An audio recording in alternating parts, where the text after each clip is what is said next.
जय श्री राम दोस्तों।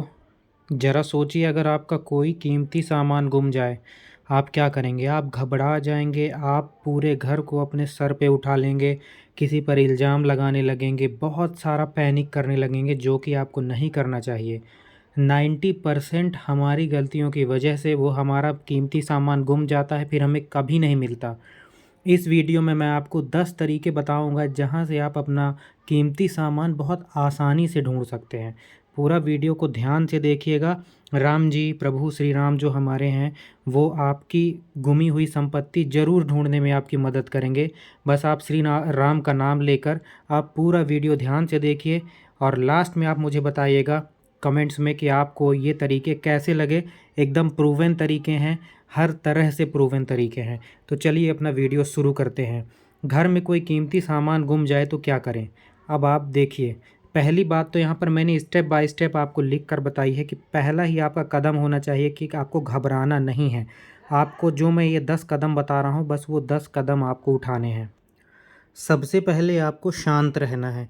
घबराहट में हमारा दिमाग सही ढंग से काम नहीं करता है। कई बार वस्तु उसी जगह पर होती है, लेकिन तनाव के कारण हमें दिखाई नहीं देती। तो पहला काम तो यह है कि अपने दिमाग को आप शांत रखिए, जिससे आप चीज़ों को सोचने समझने की कंडीशन में आ जाएंगे। हमारे सामने रहते हुए भी कोई चीज़ हमको नहीं दिखती, अगर हम पैनिक हो जाते हैं, परेशान हो जाते हैं। आपको याद रखने वाली बात क्या है यहाँ पर? घबराहट समस्या को बढ़ाती है, शांति समाधान को ढूंढती है। ये हर जगह का नियम है कि आप कहीं भी किसी भी गलत सिचुएशन में भी फंस जाए ना अगर, तो पहले अपने दिमाग को शांत करिए, तभी आपको जो है उसका सॉल्यूशन मिलेगा। स्टेप 2 क्या कहता है? आप अपना दिमाग शांत करने के बाद सोचिए कि आखिरी बार आपने उस सामान को कहाँ पर देखा था। अपने आप से आप पूछिए, सबसे पहला स्टेप, कि मैंने वो सामान कहाँ पर रखा था। शांत दिमाग से, दिमाग को एकदम ठंडा रखना है, एकदम कूल रखना है और शांत दिमाग से अपने आप से स्वयं से पूछना है कि वो सामान आपने कहाँ रखा था, आखिरी बार वह सामान कहाँ था, किस समय इस्तेमाल किया था। ये सारे क्वेश्चन आपके दिमाग में आने चाहिए और जब तक आप शांत नहीं होंगे तब तक आपको इनके उत्तर भी नहीं मिलेंगे।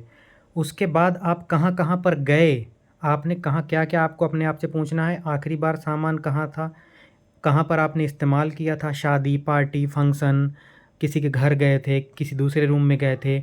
उसके बाद कहाँ कहाँ पर गए थे, किस किस से मिले थे, ये भी आप जो है सोच पाएंगे। यहीं से खोज की अपने शुरुआत करनी है आपको, ठीक है। तीसरे स्टेप में आपको घटनाक्रम को याद करना है, अपने पूरे दिन का मानसिक पुनर्निर्माण करना है। जो आपका दिन बीत गया जिसमें आपने अपना कीमती सामान खो दिया है, उसको अपने दिमाग में एक छवि, एक पैटर्न की तरह फिर से वापस लाना है। और वही बात है कि दिमाग जब तक शांत नहीं होगा तब तक आप ये नहीं कर पाएंगे। उदाहरण के लिए मैं आपको कुछ चीज़ें बताता हूँ। आप सोचिए, क्या आपने अलमारी खोली थी, क्या आपने बैग बदला था, क्या आपने कपड़े बदले थे, क्या आपने वाहन चलाया था? ये सब आपको याद आएगा। क्या किसी रिश्तेदार के यहाँ गए थे? अक्सर इसी क्रम में ही आपको उत्तर मिल जाएगा। इन्हीं में से कोई ना कोई आपको उत्तर मिल जाएगा। अगला चरण है सबसे सामान्य जगह सबसे पहले देखना है, ठीक है। लोग अक्सर उन्हीं जगहों पर सामान भूल जाते हैं जो सबसे कॉमन होते हैं भाई।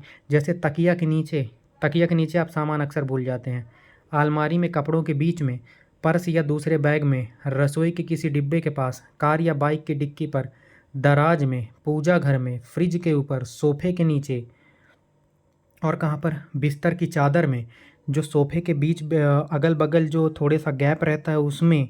ये सारी चीज़ें आपको छानबीन करनी है। फिर क्या करना है? स्टेप 5, पूरे घर को व्यवस्थित तरीके से खोजें, कमरे वार खोजें। सबसे पहले अपना बेडरूम खोजें, उसके बाद आप बैठक में जाएंगे, बैठक खोजें, पूरा एक एक चीज़ जो ऊपर मैंने बताया। उसके बाद रसोई खोजें, एक एक डब्बे, एक एक ढक्कन को देखें, अगल बगल पेपर वेपर सब उठा कर देखें। पेपर बिछाए रहते हैं, लोग कपड़े बिछाए रहते हैं, सब हटा कर देखें। उसके बाद अपना वॉशरूम, स्नान घर वगैरह चेक करिए। बालकनी में भी कई बार चीज़ें छूट जाती हैं।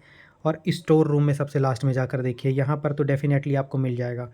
अभी भी नहीं मिला है अगर, एक जगह दोबारा देखने से बेहतर है कि पूरी खोज को व्यवस्थित तरीके से करें, प्लान तरीके से करें। छठवां स्टेप, परिवार के सभी लोगों से पूछें। शांत तरीके से पूछना है, यहाँ पर एरोगेंसी नहीं दिखाना है, किसी को डांटना नहीं है, किसी को गाली गलौज नहीं करना है, किसी के ऊपर इल्ज़ाम नहीं लगाना है, याद रखिएगा, ठीक है।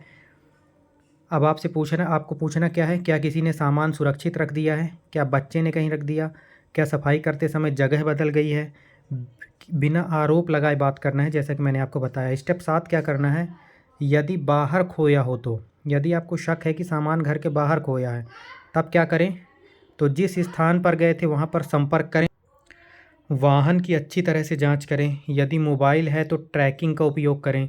दुकानों या संस्थानों के लॉस्ट एंड फाउंड काउंटर पर पूछ सकते हैं। इसके बाद भी नहीं मिले तो जो 8वां स्टेप है, चोरी की आशंका हो तो क्या करें? यदि मजबूत संभावना हो कि चोरी हुई है तो तुरंत अपने फैमिली को बताना है। उपलब्ध साक्ष्य, जो आपके पास सबूत होंगे वो आपके पास होने चाहिए। ऐसे किसी के ऊपर आप इल्ज़ाम नहीं लगा देंगे।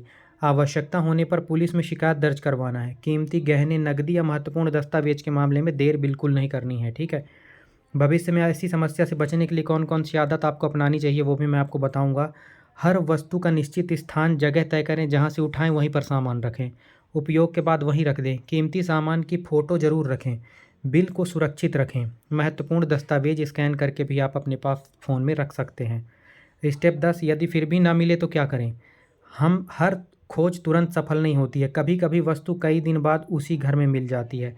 इसलिए आपको क्या करना है? धैर्य बनाए रखना, पेशेंस होना चाहिए। समय-समय पर दोबारा खोज करें। परिवार के साथ मिलकर व्यवस्थित तरीके से देखें। सारी फैमिली को इन्वॉल्व आप इसमें कर सकते हैं। याद रखने योग्य बात क्या है कि घबराना नहीं है, बिना प्रमाण के किसी पर आरोप नहीं लगाना है, अफवाह या अंधविश्वास में नहीं पड़ना है। शांत रहना है, सबसे इम्पोर्टेंट व्यवस्थित खोज करना है और ज़रूरत पड़ने पर कानूनी सहायता लेना है, जैसा कि मैंने बताया। फ्लो चार्ट के माध्यम से भी मैंने आपको बताया यहाँ कि सबसे पहले क्या करना है। अगर सामान गुम हो गया तो घबराना नहीं है, शांत रहना है। आखिरी बार कहाँ देखा था, इसके बाद आपको क्या करना है? पूरे घटनाक्रम को याद करना है। उसके बाद सामान्य स्थानों की जांच करना है।